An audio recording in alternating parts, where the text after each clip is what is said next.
네, 안녕하세요. 물론 우리 버나드 대표가 영어로 소개를 했지만 제가 잠깐 이분들에 대해서 한국말로 소개를 하도록 하겠습니다. 우선 MR 같은 경우는 여러분들 요즘에 빅데이터 하지 않습니까? 그게 예전에 야후가 이제 발명한 하둡이라는 테크놀로지가 있습니다. 거기에 같이 그거를 공동으로 만드신 분이고요. 그래서 거기서 나오셔가지고 클라우드라는 회사를 창업해가지고 이 전 세계가 지금 얘기하고 있는 이 빅데이터를 보편화한 주인공이라고 생각하시면 돼요. 그래서 엄청난 분이시고 또 이분이 작년에 벡테라라는 생성 AI와 관련된 또 스타트업을 또 시작을 하셔서 지금 또 사업을 이어나가고 있습니다. 우리 차 교수님 같은 분은 정말 우리 대한민국의 또 데이터베이스 또 빅데이터 AI의 산 증인이라고도 말씀드릴 수 있고요. 뭐 서울대 나오시고 스탠포드에서 PhD 받으시고 두 분 다 스탠포드 PhD십니다. 나오셔서 또 모교로 돌아오셔가지고 제자들을 가리키고 또 한국의 또 빅데이터 대학원, AI 대학원까지 또 서울대학교에 만드셔서 또 후배들 양성. 그 와중에 이 또 대단한 회사를 또 창업을 하셨죠. 지금 SAP 하나라고 불려지는 거기에 기초가 되는 기술을 만드는 회사를 또 창업을 하시고 그것을 SAP가 인수를 하면서 그게 인메모리 데이터베이스의 그것을 발명하신 분인데 그게 이제 SAP에 인수가 되면서 그게 SAP 하나가 됐습니다.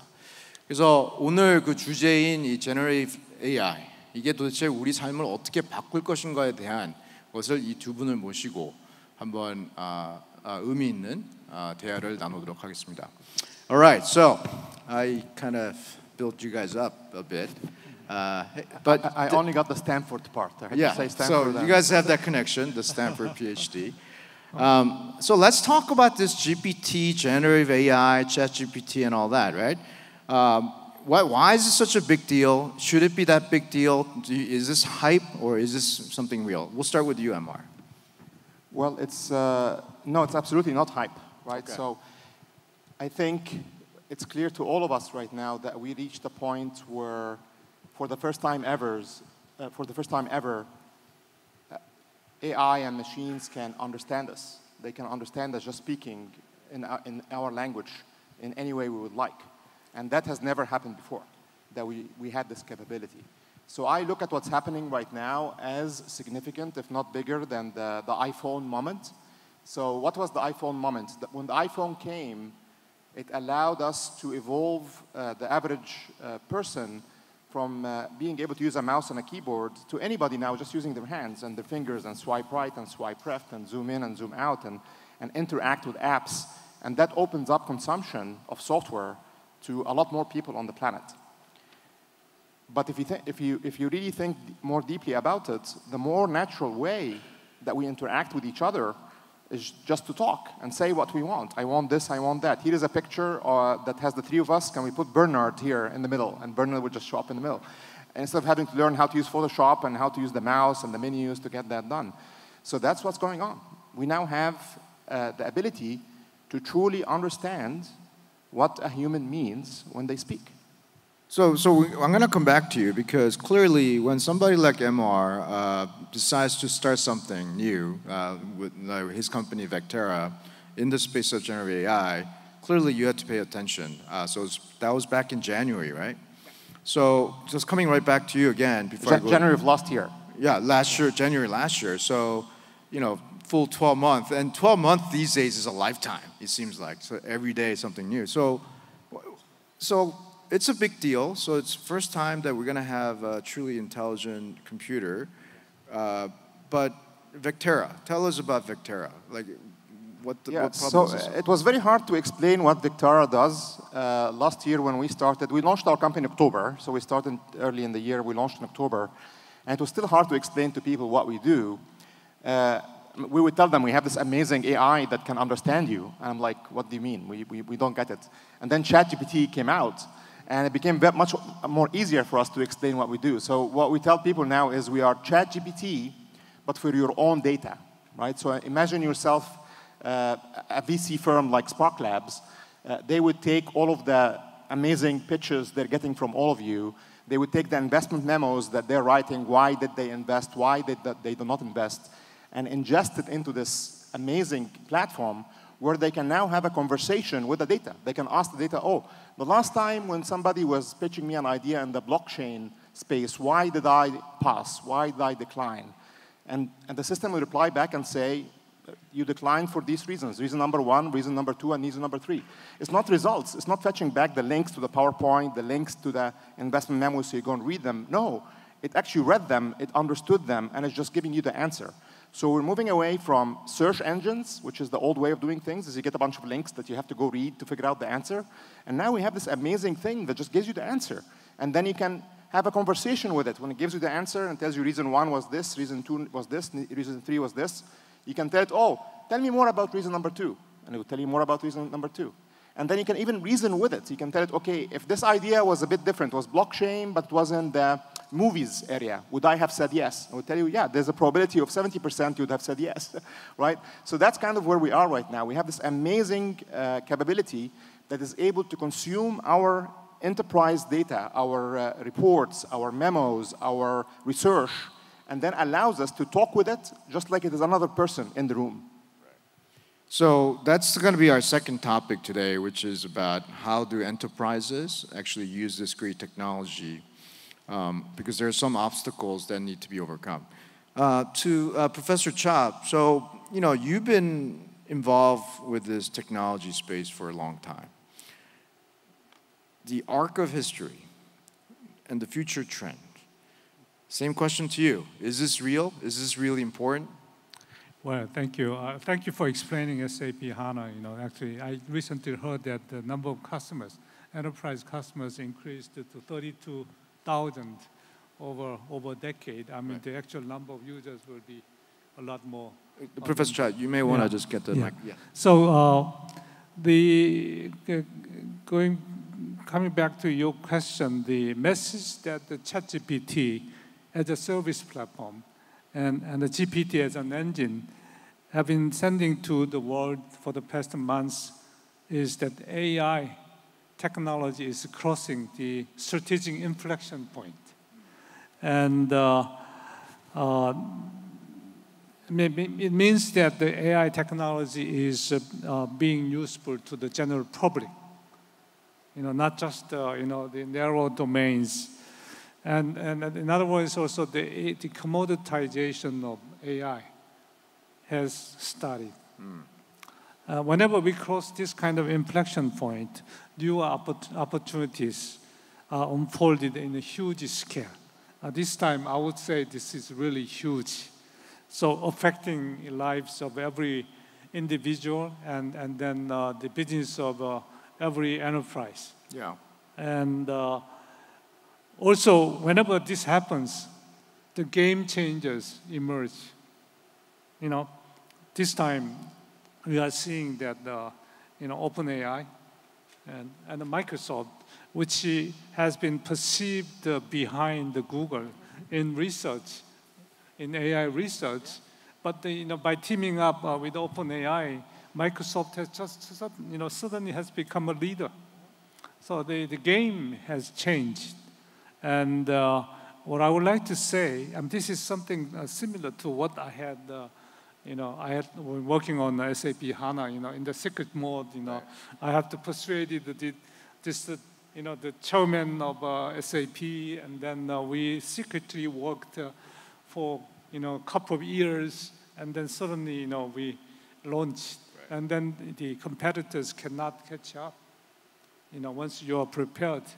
So I think this is exactly what has happened with Microsoft and OpenAI for the past maybe 1 year. So I think we are seeing that the game is changing, and that means there's a big earthquake coming, and that means there are many opportunities. Okay, I'm going to ask a little bit of a personal question. I mean, so as an inventor of Hadoop, is this bigger than Hadoop? Oh, this is way bigger than Hadoop. Okay, all right. As an inventor of in-memory database, is this bigger than in-memory database? Absolutely. So you guys heard this. This is real. In fact, if I was a younger man, I would just quit my job and just start something here, because this is, Yes, I've seen internet. When I started my business in '98, That's when the commercial internet was taking off. The excitement that I felt back then, I feel it again. When I saw the mobile come around in 2008, especially with the Apple, that was exciting. But this is like 1,000 times bigger. This is time to go all in. Yeah, and it's bigger than, like, I use the iPhone moment analogy here, but just to show the communication interface. But in terms of the impact on the world, no, it's bigger than the iPhone moment. Right. So this is as big, if not bigger, than the Industrial Revolution, right? Yeah. So the Industrial Revolution was how we figured out to use machines to be a lot more efficient in making stuff. And stuff could be cars, could be cranes for building buildings, could be machines to make a piece of a suit like I'm wearing right now. And Korea actually was one of the leaders in the world on latching onto that wave. That wave reset the economic composition of the entire world, right? And the countries that knew how to take advantage of it, like Korea, became leaders in the world because of that. Yeah. The same exact thing is happening right now. This is now about not what we could do with our hands, this is about what we could do with our brains. Yeah. And we have technology that can do that for us right now. So let's talk about that. Let's talk about how, so let's dive right into it, because clearly, Microsoft is excited about it to the tune of putting $10 billion like that, right? Google declared code red. Now, they're some of the smartest people presumably work for Google, and now they're working around the clock to do something about it. They've been doing it for a long time, but they feel like they need to catch up. And obviously, a bunch of Chinese giants. So it's good. I mean, clearly, this is a good news for tech giants, I think. But what about the rest of us? I own some stocks of Google or Microsoft, but I don't work for them, and I run a startup, and we invest in startups. So how do companies kind of survive and thrive in this new paradigm shift? Yeah, so the beauty of this motion, and I would like to hear from Dr. Sang as well, is it's software. It's not hardware. Hardware is a lot more defensible, whether that be hardware as in machines in the Industrial Revolution or hardware as in CPUs and chips and so on. Software has the magic of open source. And first, small correction, Google is not sleeping at the wheel. Google is ahead of everybody else. Google is just being cautious. They're being very cautious because they know that this technology, if not done in the right way, it can backfire. It can actually accidentally convince somebody to commit suicide, right? Or take the wrong medicine, which can be very, very damaging. So Google is just very cautious, which I give them credit for. The T in GPT. By the way, he was at Google. Yeah, I did work at Google for 2 years, so I'm biased a bit. but this is the truth. Like the T in GPT came from Google research. Yeah. If it wasn't Google research publishing that paper as an open source paper that allows everybody to leverage it, OpenAI would not have created GPT. So we have to give them credit where credit is due. Now, the amazing, beautiful thing for all of us and all of you in this room right now is there is so much amazing open source stuff happening in this world where you can get these models. Hugging Face has almost all of these models available for people to go and download them. Facebook very nicely released something called Llama, which is an open source version of the equivalent of GPT. Stability AI, the creators of Stable Diffusion or Midjourney, if any of you use that for art, just yesterday, literally yesterday, just happened. They released a completely open source, commercially used, non-commercially used, licensed software that is give you the same capability that GPT gives you. So if it wasn't for these things, I would say yes, this is locked up inside of just OpenAI and Microsoft, but the truth is far from it. This is available to all of us. And there is so much disruption that can be made by each one of you finding a very good idea to apply this technology on. And it's available to you to do that right here, right now. And you're putting your, he's walking the walk because obviously he started Vectara. I mean, he didn't start it to be a second fiddle, right? He clearly thinks that he's going to change the world again. So what do you think? I think the big guys like Microsoft and Google will lead the infrastructure play. Obviously, you need the scale of people and the scale of money and the scale of data. I mean, it's obvious. Right. But there's a lot of application platform opportunities. I'm having worked with SAP for many, many years. Yeah. I know that ERP, for example, is a very old concept. What is ERP? ERP is the logging of events in the enterprise. But usually people start with the planning. This Gen AI can generate the plans, and then we can execute along the plan, and we change the plan. This whole cycle creates new opportunities for enterprise software. That's one example. And let's talk about the industry that Korea is strong, like shipbuilding. It takes about 1 year to design a ship. But they have a history of all the designs. And then by using this AI technology, you can speed up, this ship designing process. Right. And also you can manage the ship construction process. This creates a entirely new business, entirely new landscape of even manufacturing industry. Right. So in my company, we build software too. So we have a SaaS platform for managing cloud. So we have like 125 software engineers, and each squad or each scrum is composed of 5 people. So they work on one feature. Like there's one module, and then they just keep working on it. I woke up the other day thinking, okay, I got 125 software engineers. I think I could create 125 modules now, have them code with Copilot, right? And then instead of them coming to me and saying, I need to hire 5 more people, no, I'll just go back to them and say, no, you are going to use GPT to code and just start working on it. But then my worry then, the logical conclusion of that is shoot, my customers might not need my software anymore because it's so easy and cheap to make software that fits their needs. Maybe it's actually, I was thinking that this is going to be really, really good for enterprise software companies. But the other side of me start worrying about, holy cow, I might be out of a job because they could just start coding. So, what's your prediction? So, there's 2 aspects to what you covered right now. One is this technology ready for the enterprise, which is a very key topic that we need to address. And then the other one is what's going to happen to the job market overall and how it's going to evolve. And that's a much bigger topic that we should also chat about. But on the former topic, these large language models, they still suffer from 2 issues, 2 very fundamental issues that make them harder for enterprises to adopt. The first one is the issue of hallucination.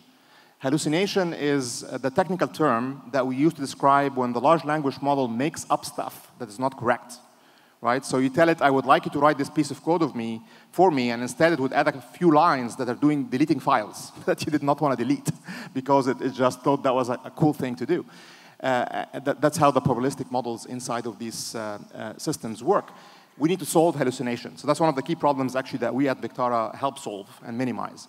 The other very, very important problem to solve is privacy and data loss. So these models today, they are to work for your data. The default approach is to retrain the model with your data. But if I'm going to retrain the model with my data, then your fear will come true. That means now that OpenAI is going to use my data to be better at designing ships than I am at designing ships. So then why should I give my data to OpenAI?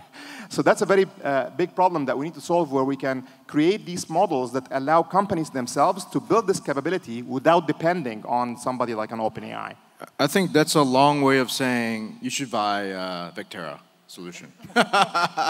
Vectara with BestPen, we're partners, yes. so we'll do it together. So I think there's a lot of friction, there's a lot of problems, there are a lot of obstacles that still need to be overcome, which is both a threat and a great opportunity for entrepreneurs because, like we said, paradigm shift, new players.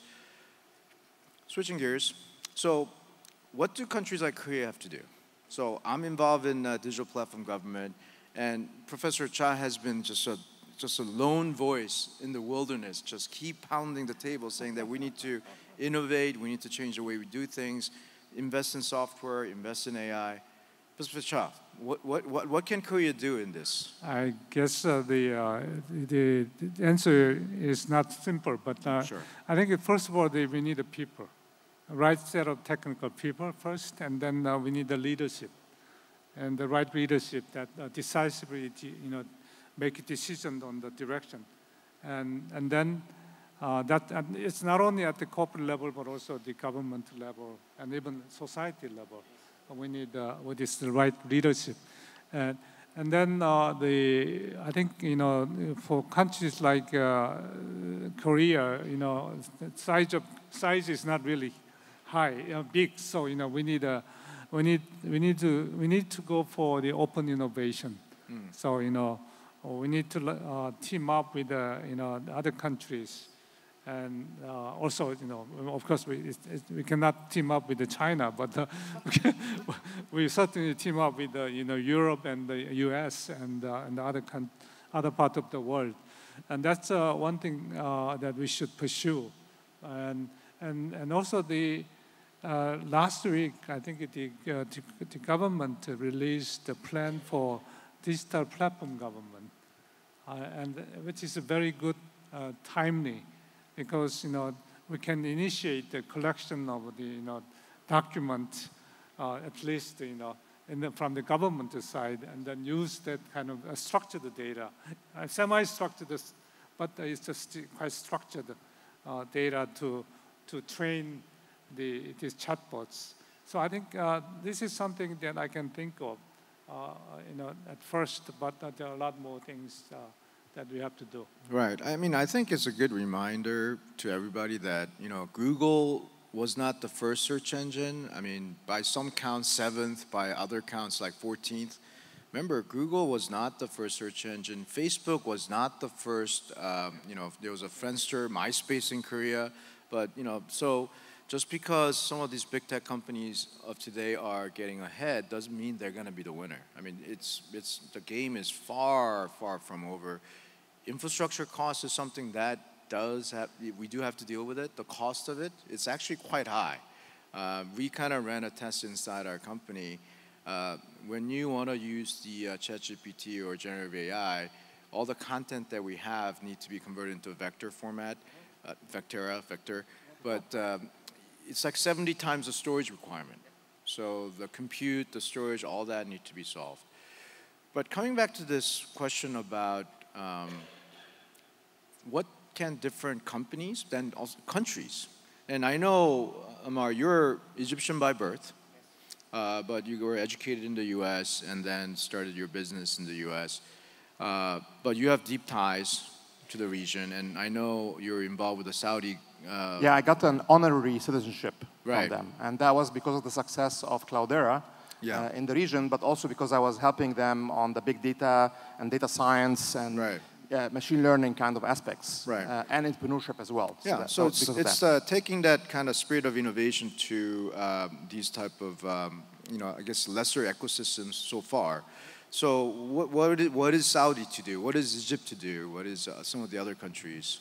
Yeah, so I would say Korea teaches the other countries what to do. Because again, South Korea nailed it when it comes to the Industrial Revolution. You absolutely nailed it. And how did you nail it? You nail it. Nail it means you did it correctly by having the will and having the perseverance and having the intention from the top down. Like the entire country, we are going to be excellent at this. We are going to invest in this. We're going to teach our kids about this. We're going to bring experts from outside to help us make this happen. We're going to give them visas. We're going to give them citizenships to make it happen because we know how important this is for us. So if I were to summarize one lesson for what every country should be doing right now in the face of this, if they want to stay a leader in the next era, again, looking at how the Industrial Revolution shifted seats around across the world, if you want to be one of the leaders and retain one of these seats in the future, you have to have that top will coming from all the way down, including the government spending on local infrastructure with GPUs and clusters that entrepreneurs can use. Because an entrepreneur starting a company with just $3 million of funding, they won't be able to train one of these models. They won't be able to, unless if the government helps them out. So, I mean, if you had the year of the president, or like what would be like some of the more concrete steps, or even like some CEO of a major corporation, so they're worried about being disrupted, or they want to be out in front to use this technology, right? Like, what would be your advice? I guess right now the globalization is really important because of the speed of change. So under the center, the epicenter is Silicon Valley. So I think and London. UK actually is doing well. UK too? Like Stability AI, the creators of Stable Diffusion, they're out of the UK. Yeah, DeepMind and all those guys. So I think if you want to be a player in this game, you should have a presence in the epicenter, and that's what I actually wanted to establish. And I started the graduate school of data science at Seoul National University. I mean, we're not just teaching local data scientists. We wanted to grow the student to grow up to the global, continuous innovator. So we should have. Even now, and I'm inviting speakers from the Silicon Valley to give every week seminar. So this is something happening. But on the other hand, we want to send the people to the epicenter. And they get them experience, and then feel the speed, and feel the actually understand what's happening in that world. Okay, so we got less than a minute left. I'm gonna give each of our distinguished panelists a chance to say the closing remark. But before we do, okay, Microsoft stock versus Google stock, which one? I mean, if I knew the answer to that, I wouldn't even start a company. I would just put the money in one of them and watch the money grow. But it's another. I would say neither. I would say neither, actually. Okay. So I think the big companies suffer from the innovator's dilemma, and they are both in the innovator's dilemma box right now, where Google just wants to return its cash cow, which is search, and Microsoft just wants to return its cash cow, which is Microsoft Office, Windows and Excel and whatever, and anything else is peanuts compared to these. And hence, it's hard for them to see the new opportunities as they come up fast enough. Yeah, I think one thing that you and I could agree on is that whatever we could imagine this technology will bring, I don't think we can imagine it today. I mean, whatever the next big Amazon, next big Google, next big Facebook, there's a good chance, probably more than 90% chance, as none of the companies that we talk about today, right? I think that this is where ecosystems like Egypt, Saudi, Korea still has a chance, so don't give up, don't get discouraged. Final thoughts with Professor Cha, and then on the topic of generative AI, innovation, national strategy, final thoughts to share with the audience. Yeah, so just last comment, I talked about other things, so the entrepreneurship is really important, and there's huge opportunities open to many young people here in Korea and also worldwide. So I encourage young people to dream of a startup and then prepare for the startup. Thank you. Same thing, like dream big. Don't dream how can I solve a problem just in Korea. Dream how can you solve a problem for the world. And many of the pitches today were like that. Like we started here and we're going to go outside. We started here and then we're going to go outside. So always be thinking like that. How can I solve a problem for the world? Great. Round of applause for our panelists. Thank you very much. Thank you.